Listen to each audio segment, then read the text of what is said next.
Hey friends, Knife Detector here, and guess what?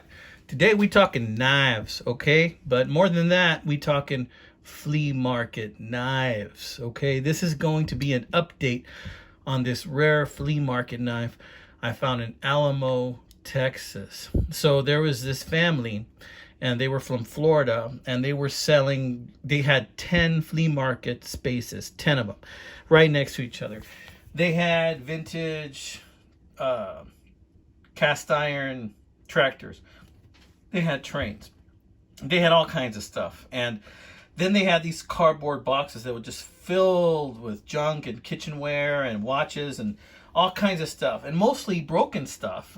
And you just had to rummage through it. They had a barrel of knives, okay? And this was kitchen knives. No Cutco. I went through them, and believe it or not, I did not cut myself, which was a miracle.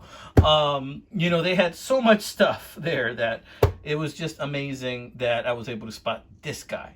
So I got this guy right here, and it was dirty. I knew that it was a horn handle. This is horn. Look at that beautiful horn on this handle. It's not perfect. I saw that crack right away, but it doesn't seem to affect the function of it. May do a repair on that later with some JB Weld. I don't know.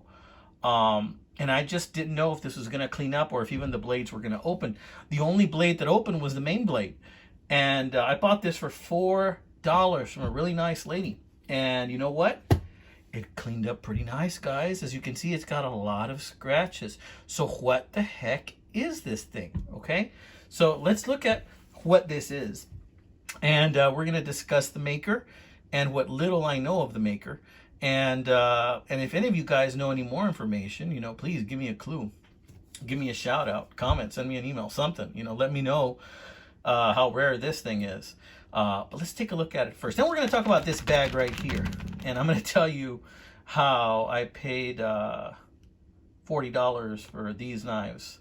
And we're going to look at them rather quickly. I know that these are knives, well, especially this one and this one you guys are familiar with, okay? These you're probably not, but we're going to go over them in a little bit. I may do another video on a couple of these later on, but check this thing out. Let's open the blades. First of all, what brand is it, right? Look at that. It has an insignia there. See that? Has a very interesting looking insignia.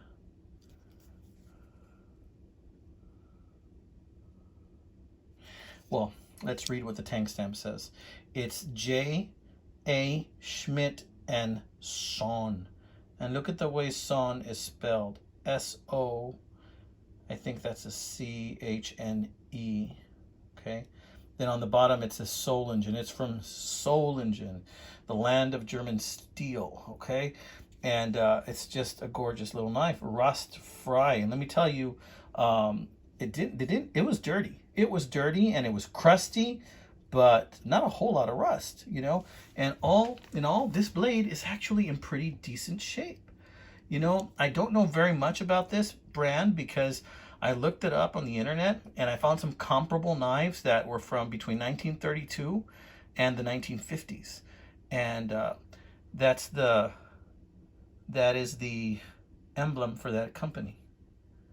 See?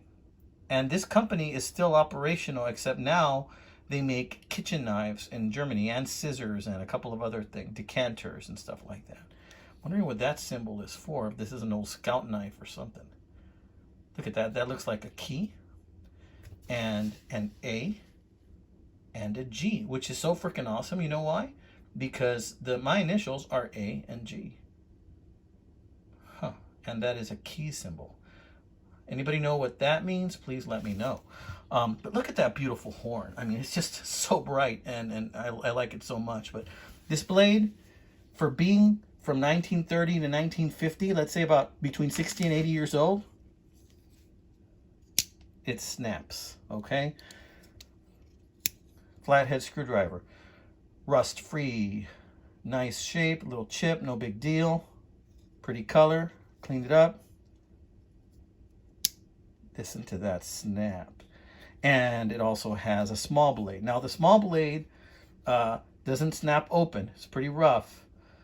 It's a slow opening, but I noticed that there was a bend in the tip right about here. Now, oddly enough, with Swiss Army knives, I generally try not to fix it because it just snaps off. With this one, it kind of, I was able to mostly fix it. You can still see a little bend there, but I was able to mostly bend it back in place. And it was a rough little bend, but I was able to mostly bend it. It looks like somebody tried to use it as a prying tool. So I was able to mostly get that back into where it's supposed to go. No snap there. And then look at this. This is why I think this is more of a gentleman's knife than a camp knife. No snap open, but look, it's a nail file. Not bad. Really does work. There's my finger that I nearly cut the tip off. Yeah, nice. Not bad at all, my friends. Not bad at all. That looks like it's hardly ever been used. Little snap. Let's check out this corkscrew, split corkscrew. Nice snap open. See how dirty it is there? That's how pretty much it was. Still works. Look at this awl. I love these awls. These are reminiscent of the Swiss Army knives of that time period. Very nice. Isn't that just a gorgeous knife, guys? I really enjoy carrying this one, let me tell you. And it is pretty sharp. So I'm going to put this down right here. And then we're going to look at these. So I went to Fredericksburg this past weekend, a little family trip. And we went to Bussey's Flea Market on Sunday. And there's this lady. She isn't there all the time. But when she is, she sells knives that, you know, I've always wanted. It's like she's the knife genie. Like she always has stuff that I'm looking for, right? So she had signs that said on boxes, it says 4 knives for $40 or $15 each. And I couldn't freaking believe it. Okay. So let's look at these first. This bag, $40. Look, it's an A.G. Russell. It's one of those A.G. Russell neck knives. One of my most awesome subscribers and friends sent me one of these. So I already have one of these. But when I saw another one that was missing the lanyard, I thought, oh, let me just get one of these. Let me just get one of these because I know that it's an awesome knife. Very thin, very light. This is made with ATS 34 steel in Japan. And for 10 bucks, dude, you cannot beat that, okay? You can't beat that with a bat, all right? So 10 bucks right there, okay? And then I had wanted one of these for a long time. Guys, this is a cold steel tough light. It's got that thumb hole, ambidextrous, cold steel, Taiwan Oz 8A. Look at that beautiful cleaver style blade. Let me tell you, it is sharp. I don't even want to touch it, so I already cut myself once. Very little use at all, but funny thing about this knife, I noticed that somebody tried to grind something off of here and scratch that off. I don't know what it was. Maybe somebody tried to put their initials or something. But yeah, look at that little beauty. I don't really care about that. It's just a gorgeous little knife. Really, really liking that knife. Can't wait to start using this one on the weekends. Very nice. It's the Tough Light. Okay. Might do a follow-up review on this one later. I just felt like I needed to show you this because, you know, before I forget, because quite frankly, I got a lot of backed up knife videos I need to do. Love these 2 little finger holes right here. Can't beat a good finger hole. Put it right there, here, put these right there. All right. What else we got? So check this out, amigos, okay? Went ahead and I noticed that there was this little knife there. Also horn handle. I haven't done anything to kind of like sand or polish these handles. It's a single layer brass liners, split corkscrew. Look at those beautiful brass buttons. And then I opened it. And even though I didn't have my glasses, I vaguely made out the little Puma right there. This is a Puma, friends. Look at that. Puma knives are highly collectible, rust free. And you can see that somebody rolled this edge a little bit. It's still sharp, very sharp, but it's a little rolled. Somebody probably tried to either baton with it or use that as a screwdriver or cut something really hard. But it's a lovely little knife. Look at that. It's a 2-blade knife.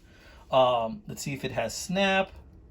Haven't really done much to clean this one. Check out that rust. Yeah. Boom, chakalaka. Very nice. Look at this little blade. Just as nice as can be. Rust free. Boom, chakalaka. Nice little Puma. I mean, can't go wrong with a little Puma. Seriously, guys. Seriously. Okay. Now, This one is interesting as well. This says Westphalia separator. Now I looked that up, and that's like a centrifuge company in Germany. So this knife more than likely came from Germany because this is German advertising. It's a beautiful scout pattern type knife with brass liners. This also has a split corkscrew. I'm guessing this is also from the 40s, 50s. I'm leaning more towards late 40s, 50s on this one. And it's just in beautiful condition, guys. Look at the condition of this knife. It's pretty much in new condition. And the brand is E. Spitzer. E. Spitzer Solingen. I don't know very much about E. Spitzer, but I can tell you that these are worth more than friggin' $10. I've seen something very similar go for around $40. It's just in great shape. I love this knife. I'm going to enjoy carrying this knife quite a bit. It's very much like a Swiss Army Spartan. It's very much like a Victorinox Spartan. Let's look at the other blades. Let me close it because I don't want to hurt myself. Incidentally, my kitty cat did that. Have a little kitty cat, Jinxie. The one that's all the orbs. She kind of has PTSD. Told you that story a long time ago. She's a rescue cat. She was stuck under a car for like a long time and was driven like 30 miles until firefighters rescued her and gave her to me. Well, actually, I took her. Nobody else wanted her. So she hears loud noises. She scratches and bites. Okay. But anyway, that's no big deal to us knifers, right? Look at that. Beautiful. That's beautiful, ready to use right there. Boom. Look at that, guys. Look at that. It's not a can opener, guys. This is more of a... It's more of a screwdriver, more of a flathead. Or an awl type knife. I can't tell. Is that the way it is, or was it broken? I don't know. It's pretty flat tipped. I think it's just a flat tip screwdriver. And then it has an R right there. Interesting. If anybody knows any more about that, please let me know. And the little blade. Look at that lovely little blade with that R right there also. What does that R mean? What does it mean, guys? What does it all mean? I don't know. What does the R mean? Jeez. Just a lovely little knife.